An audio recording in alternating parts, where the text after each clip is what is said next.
वेद प्रेमियों, सुधीर श्रोताओं, संप्रति हम सब ऋग्वेद के प्रथम मंडल के 48वें सूक्त के 16वें मंत्र की व्याख्या में प्रवेश करने जा रहे हैं। यह मंत्र बृहति नामक छंद में निबद्ध है। दृष्टा ऋषि हैं प्रस्कर्ण और देवता हैं उषा। शीर्षक है शत्रुनाशक संपन्न जीवन की चाह। अब संबंधित मंत्र का पाठ हो जाए।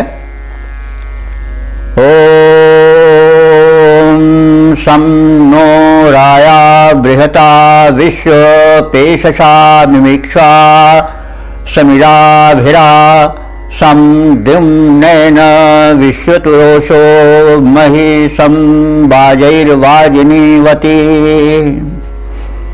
शब्दार्थ जाने। उषा हे उषा देवी,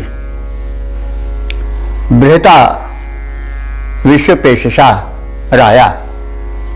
बृहता माने व्यापक और विश्व पेशसा माने विश्व माने होता है संपूर्ण और पेशसा माने सुंदर, राया माने धन।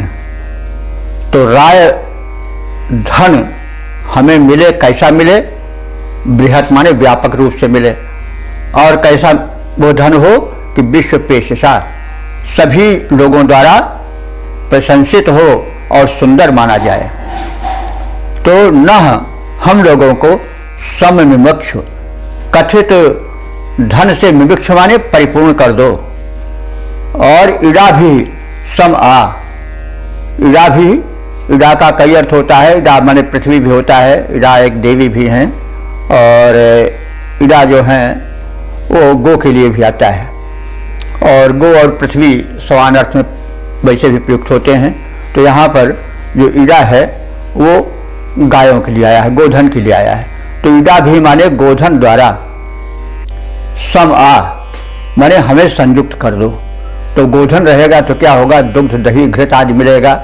इससे हमारा घर पुष्ट रहेगा, हमारे अतिथिगण स्वागत पाएंगे और यज्ञ कर्म संपन्न होगा। क्योंकि घृत, दुग्ध आदि से ही, दही आदि से भी यज्ञ कर्म अच्छी तरह से समृद्ध हो पाता है। इसीलिए गो की बड़ी कामना की गई है मंत्रों में।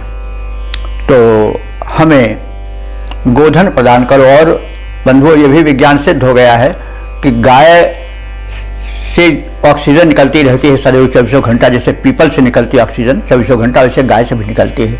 और गाय के स्पर्श से तमाम रोग दूर होते हैं। ये विज्ञान सिद्ध तथ्य है।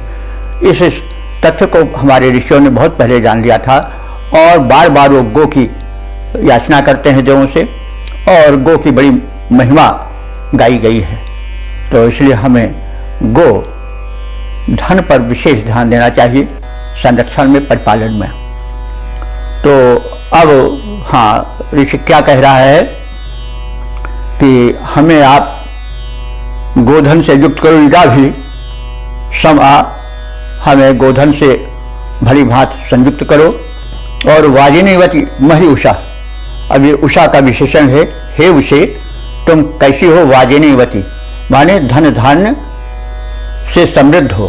तो जो समृद्ध होगा वही तो दे पावेगा। तो हे उषे, तुम वाजिनीवती हो, धन धान्य से संपन्न हो। और मही माने महिमा मंडिता हो अथवा विस्तृत हृदय वाली हो, अन्न वाली हो। विश्वातुरा दुम्नेन सम।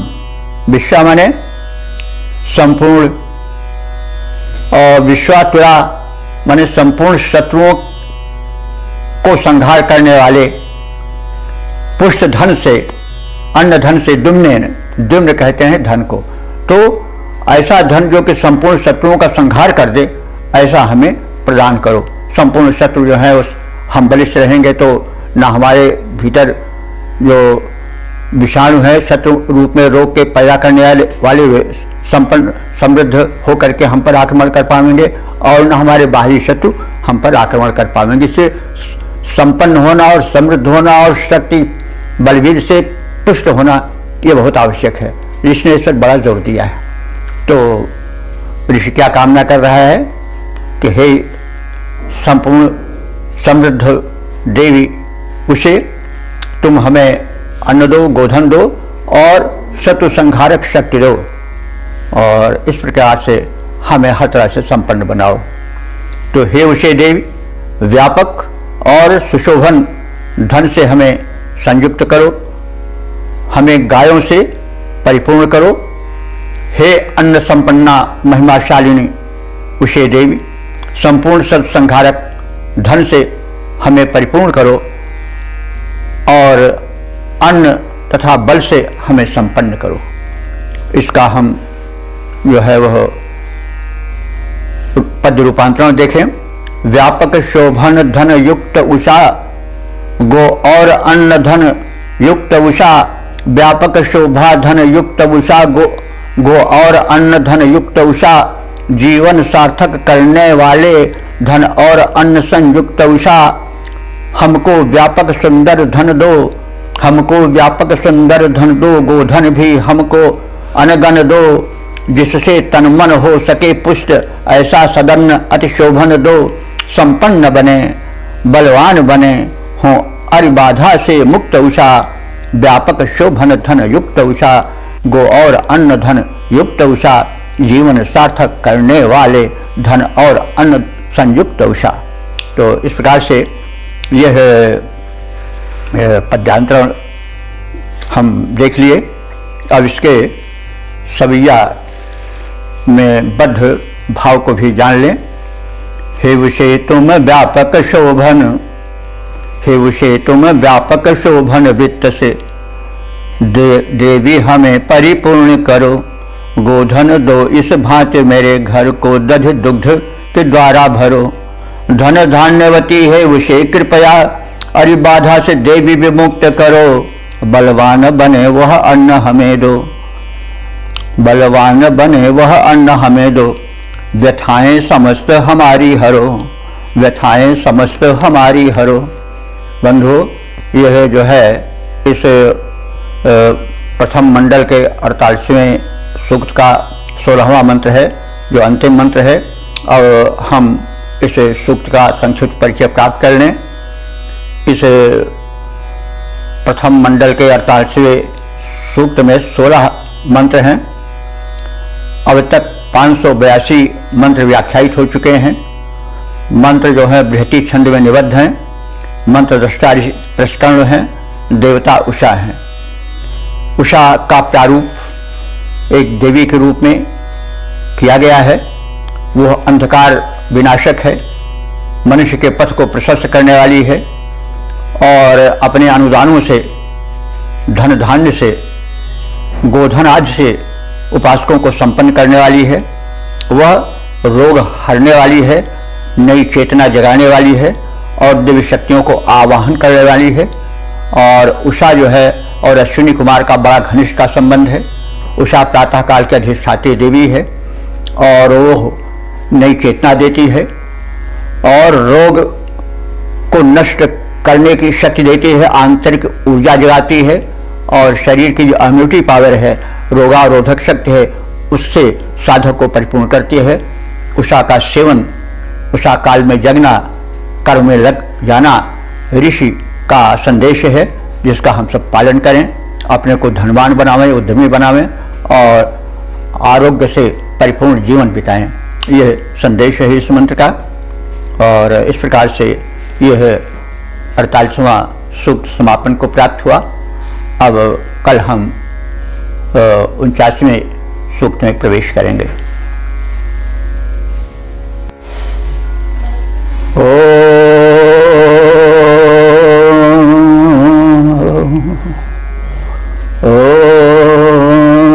विश्वानिदेव सवितर्दुरितानि परासु यद भद्रं तन्नयासु। ओम शं नो मित्रः शं वरुणः शं नो भवत्वर्यमा शं न इन्द्रो बृहस्पतिः शं नो विष्णुरुक्रमः। ओम तेजोसि तेजोमयधे ओजोसि ओजोमयधे असुदोमा सद्गमय तमसोमा ज्योतिर्गमय मृत्योर्मामृतं गमय। ओम वेद प्रेमियों, सुधी श्रोताओं, परम सौभाग्य का विषय है कि हम सब साक्षात परब्रह्म की वाणी ऋग्वेद के प्रथम मंडल के 49वें सूक्त की व्याख्या में प्रवेश करने जा रहे हैं। यह सूक्त अनुष्टुप छंद में निबद्ध है। दृष्टा ऋषि हैं प्रस्थकर्ण और देवता हैं उषा। तो सर्वप्रथम हम प्रथम मंत्र के विषय में ज्ञान प्राप्त करेंगे। इस प्रथम मंत्र का शीर्षक है उषा का प्रातःकालीन यज्ञ में आवाहन। अब मंत्र पाठ हो जाए। ओम उषो भद्रेभिरागहि दिवश्चिद्रोचनादधि वहन्त्वरुणाप्सव उपत्वा सोमिनो गृहम्। शब्दार्थ जाने। उषः संबोधन है, हे उषे, हे देवी। दिवह रोचनात्, दिवह माने दिवलोक, स्वर्गलोक। रोचनात् माने प्रकाशित, वातावरण से, स्थान से तुम गमन करती हो धरती के कल्याण के लिए।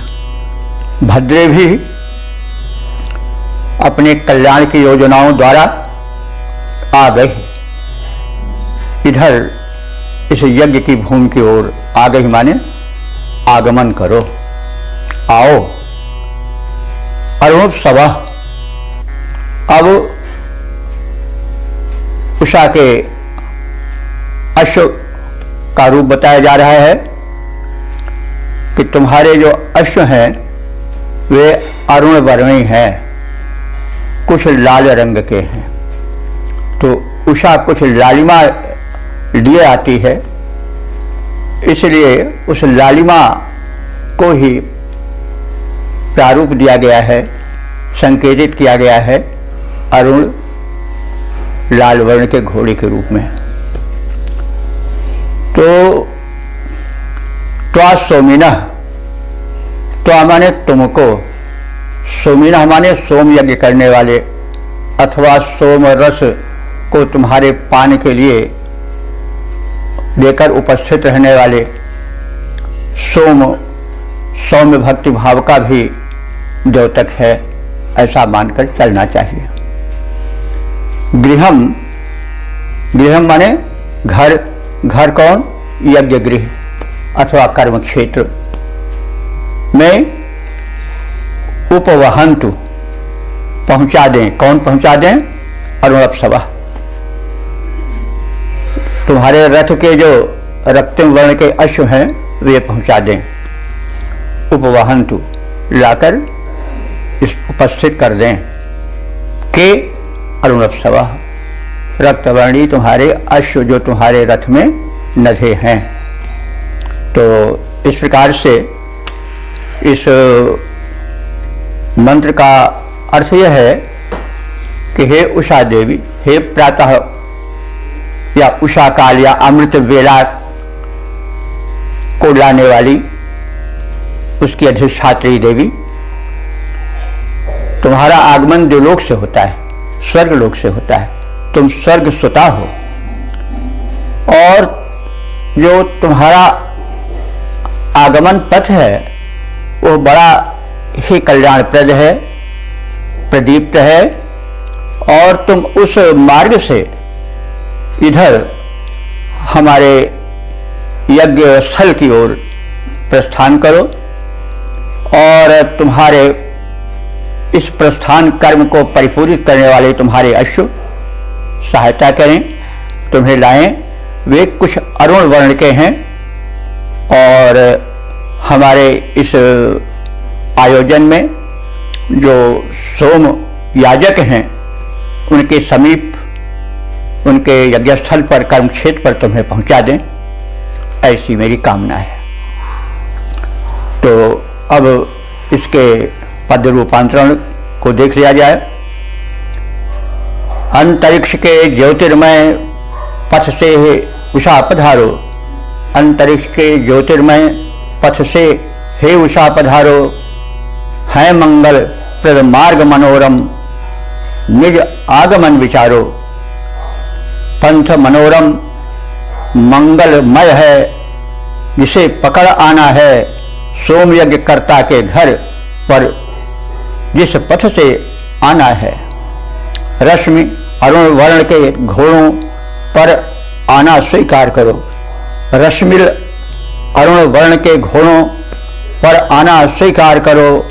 अंतरिक्ष के ज्योतिर्मय पथ से हे उषा पधारो, रश्मि अरुण वर्णी घोड़ों पर आना तुम स्वीकारो। अंतरिक्ष के ज्योतिर्मय पथ से हे उषा पधारो। अब इसका हम सवैया छंदोबद्ध रूप भी देख लें। दिवलोक का पंथ है दीप्ति भरा, दिवलोक का पंथ है दीप्ति भरा, जिससे धरती पर आती उषा हो। मंगलमय वह पंथ जिसे तुम आते समय अपनाती उषा हो। कुछ रक्तिम वर्ण के अश्रु जिन्हें, कुछ रक्तिम वर्ण के अश्रु जिन्हें तुम आने का हेतु बनाती उषा हो। उन अश्रों के द्वारा सुयज्ञ में आओ, उपासकों को अति भांति उषा हो, उपासकों को अति भांति उषा हो। ओम वेद प्रेमियों, सुधी श्रोताओं, संप्रति हम सब ऋग्वेद के प्रथम मंडल के 49वें सूक्त के दूसरे मंत्र की व्याख्या में प्रवेश करने जा रहे हैं। यह मंत्र अनुष्टुप नामक छंद में निबद्ध है। मंत्र दृष्टादृश हैं प्रसकंड और देवता हैं उषा। शीर्षक है उषा से प्राप्त धन संरक्षण की प्रार्थना। अब संबंधित मंत्र का पाठ हो जाए। ओम सुपेशसं सुखम रथम यमध्यस्था उषस्त्वं, तेना सुश्रवसं जनम प्रावाद्य दुहितर्दिवः। शब्दार्थ जाना जाए। उषा, हे उषा देवी, त्वम यम, तुम जिस, सुपेशसम, सुपेशसम माने सुंदर, सुखम माने सुखकर, रथम माने रथ पर, यानी तुम यम सुपेशसम सुखम रथम। हे उषा देवी, तुम जिस अति सुंदर सुखकर रथ पर अध्यवस्था बैठी हो, बैठकर आती हो। हे दिवह दुहिता हो, हे स्वर्गलोक की सुते कन्यके उसे, तेन यानी उसी रथ से, उसी रथ के द्वारा, अद्य, अद्य माने आज, वर्तमान समय में, सुश्रवसम जनम, सुश्रवसम श्रवस कहते हैं अन्न को या धन को। तो उस सुश्रवसम माने सुंदर और पर्याप्त धन धान्य को जिसे तुमने प्रदान किया है हमें उद्यमी बना करके, उसे आज, आद्य माने आज, उस श्रेष्ठ सुंदर धन से संपन्न जन को प्र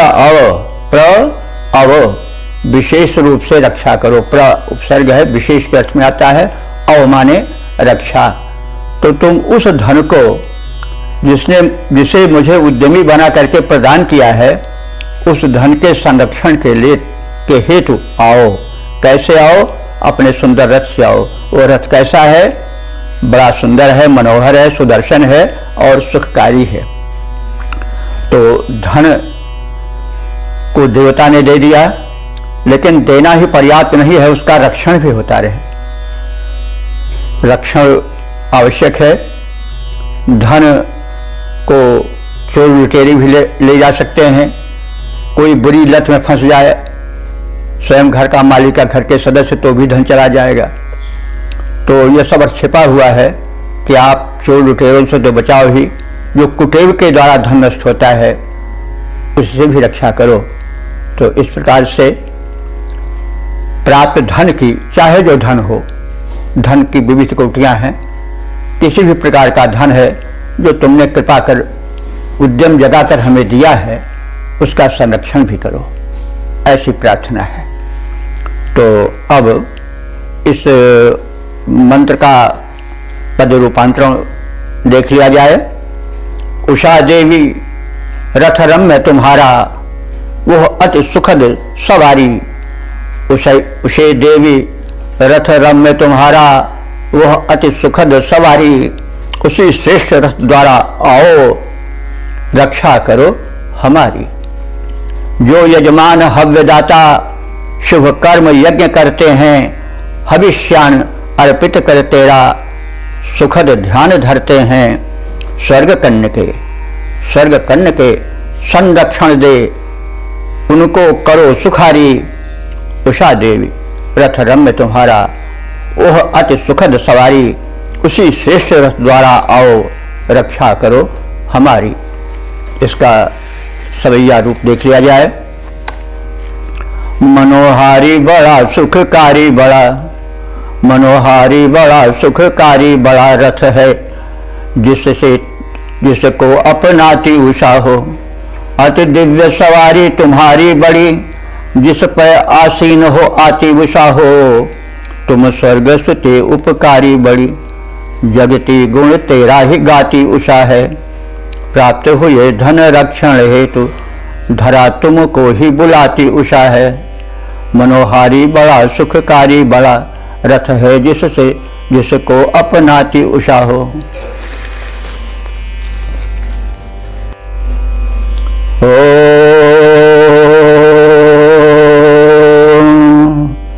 वेद प्रेमियों, सुधी श्रोताओं, संप्रति हम सब ऋग्वेद के प्रथम मंडल के 49वें सूक्त के तीसरे मंत्र की व्याख्या में प्रवेश करने जा रहे हैं।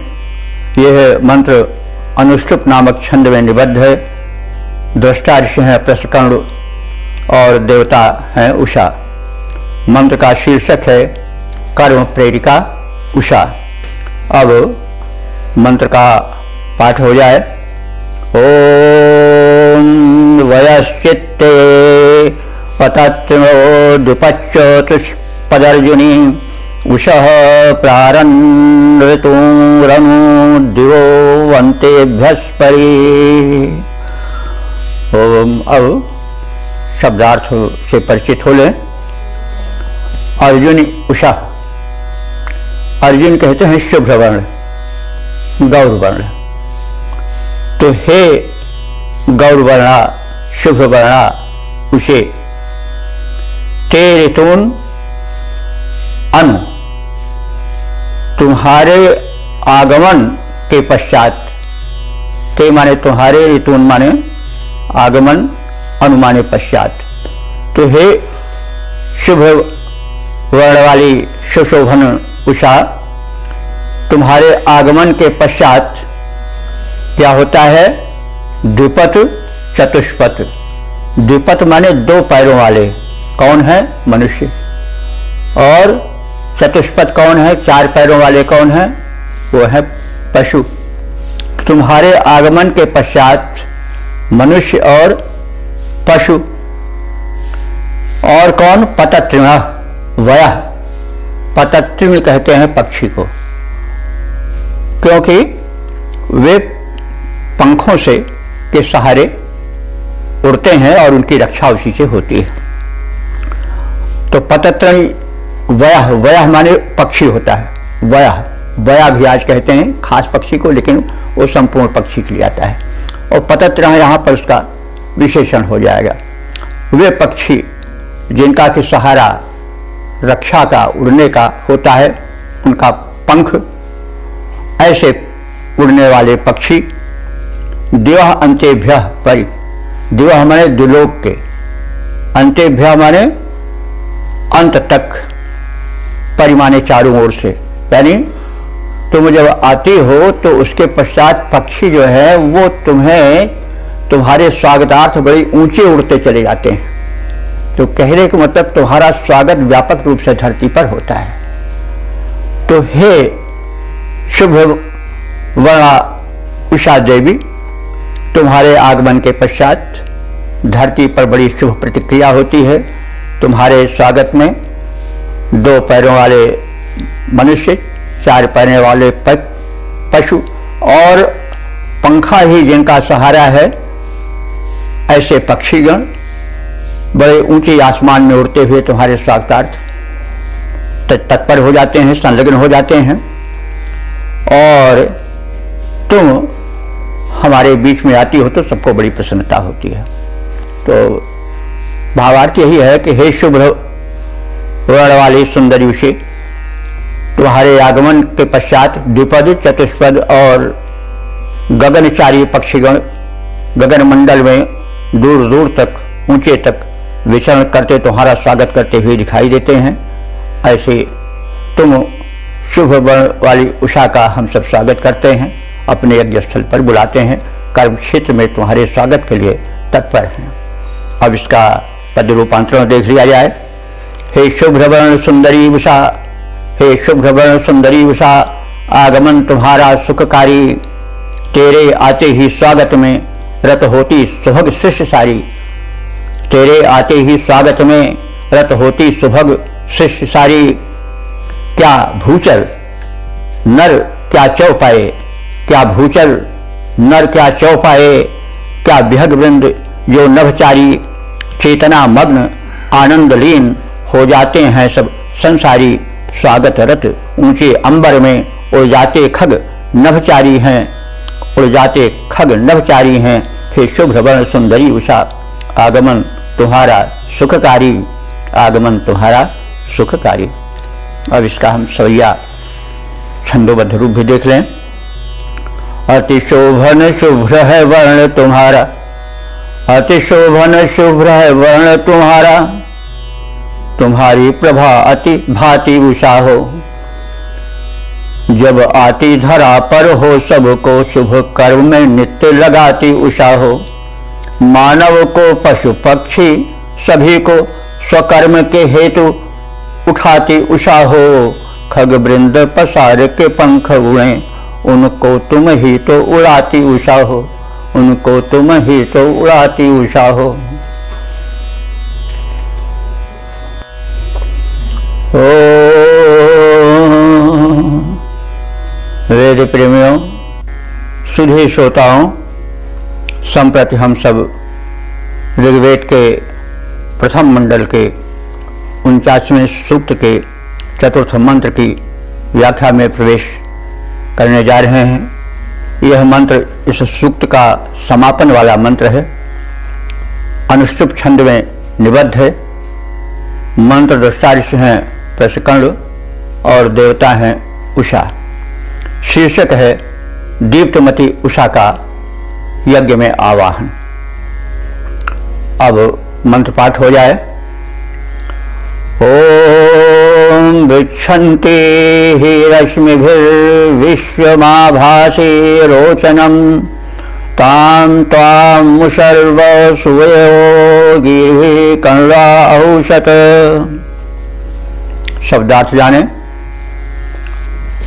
उषः, हे उषा देवी, विच्छन्ति, तुम विच्छन्ति माने अंधकार को विनष्ट करने वाली हो, उच्छिन्न करने वाली हो, और अंधकार को उच्छिन्न करती हुई तुम रश्मि भी, रश्मि भी माने किरणों द्वारा, रश्मि किरण होता है, रश्मि भी किरणों द्वारा, विश्वम, विश्वम माने संपूर्ण संसार को, रोचनम माने प्रकाशित करने वाली हो, तुम तेजस्विनी हो, और आभासी भा माने प्रकाश और आभास माने भली प्रकाश से प्रकाशित करती हो संपूर्ण सृष्टि को। वसुयवः, वसुयवः माने वसु कहते हैं धन को, और वसुयवः माने धन संपत्ति की कांक्षा करने वाले। कौन? कर्णवाह। कर्णवाह माने कर्ण के पुत्र। तो कर्ण शब्द का वैसे सामान्य अर्थ होता है मेधावी, ज्ञानी, लेकिन कर्ण ऋषि थे तो इसलिए उनके परिवार वाले, उनके गोत्र वाले सभी कर्ण हुए। तो कर्णवाह माने जो ज्ञानी लोग हैं, जो ऋत्विज परम ज्ञानी हैं वे, अथवा कर्ण लोग परिवार के उस गोत्र के सभी ऋषिगण तुझको वसुयवः माने धन की इच्छा रखने वाले होकर के अहुषत माने आवाहन करते हैं, प्रार्थना करते हैं। तो ताम त्वाम इस प्रकार तुझ उषा को। तो तात्पर्य हुआ कि हे उषा देवी, तुम अंधकार को विनष्ट करने वाली हो और तुम अपनी किरणों द्वारा संपूर्ण सृष्टि को रोचन माने प्रकाशित कर देने वाली हो, और तुम परम तेजस्विनी हो। तुम्हारी आभा परमोत्कृष्ट है। ऐसी तुझ गुणों से संपन्न उषा देवी को हमारे जो कर्ण माने बुद्धिमान ऋत्विज हैं वे, अथवा कर्ण परिवार के जो सदस्य हैं, ऋषिगण हैं, वे जो वसुयवः माने धन प्राप्ति के कांक्षी हैं। धन को हम विविध रूपों में देखेंगे, केवल मुद्रा वाला धन ही नहीं, बल्कि बुद्ध धन, विद्या धन, ज्ञान धन, अध्यात्म धन, सब धन ही धन है। जो धन्य कर दे वो सब धन नहीं है। तो विविध प्रकार के संपत्तियों के कांक्षी कर्ण लोग तुम्हारा आवाहन करते हैं, तुम्हें अस्तुत सुनाते हैं। तो हे उषा देवी, अंधकार को दूर करने वाली तुम किरणों द्वारा समग्र सृष्टि को दीप्यमान करती हो, प्रकाशित करती हो। ऐसे गुणों से संपन्न तुझ उषा को धन की कामना वाले मेधावी कर्ण अथवा उनके परिवार के आवाहन करते हैं। बंधुओं, अब इसका छंदोबद्ध रूप देख लें। दीप्तिमती है उषा देवी, तो अंधकार हरने वाली, दिव्य रश्मि से सृष्टि सकल को उद्भाषित करने वाली। इस प्रकार की उषा देवी, इस प्रकार की उषा देवी को सादर कर्ण बुलाते हैं। इस प्रकार की उषा देवी को सादर कर्ण बुलाते हैं। धन ऐश्वर्य की इच्छा वाले तेरी टेर लगाते हैं। तू समर्थ साधक की खाली झोली भरने वाली दीप्तिमती है उषा देवी, तू अंधकार हरने वाली। अब इसका प्रारूप हम देख लें। छंद है हिंदी में घनाक्षरी जिसे कहा जाता है। दिव्य दीप्ति से हो दीप्तिमती उषा देवी तुम, दिव्य दीप्ति से हो दीप्तिमती, दिव्य दीप्ति से हो दीप्तिमती उषा देवी तुम। तेरी दीप्ति चारों ओर फैली छवि पाती है। तेरी कल किरणों के द्वारा दीप्त होता विश्व, तेरी कल किरणों के द्वारा दीप्त होता विश्व, जो कि अंधकार के विकार को मिटाती है। तेरे द्वारा कर्ण परिवार सुख पाता गाता, तेरे द्वारा कर्ण परिवार सुख पाता गाता, ज्ञानी ऋत्विजों की पंक्ति प्रार्थना सुनाती है। धन ऐश्वर्य हेतु वह स्तुति को गाती गीत, धन ऐश्वर्य हेतु वह स्तुति के गाती गीत। तुझे निज यज्ञ कर्म भूमि पर बुलाती है, तुझे निज यज्ञ कर्म भूमि पर बुलाती है। अब हम इस सूक्त के संक्षिप्त सार को जान लें। यह ऋग्वेद के प्रथम मंडल का 39वां सूक्त है। इसमें 4 छंद हैं और ये सब व्याख्यायित हो चुके हैं संप्रति, और अब तक ले जो कुल छंद व्याख्यायित हुए हैं उनकी संख्या है 586।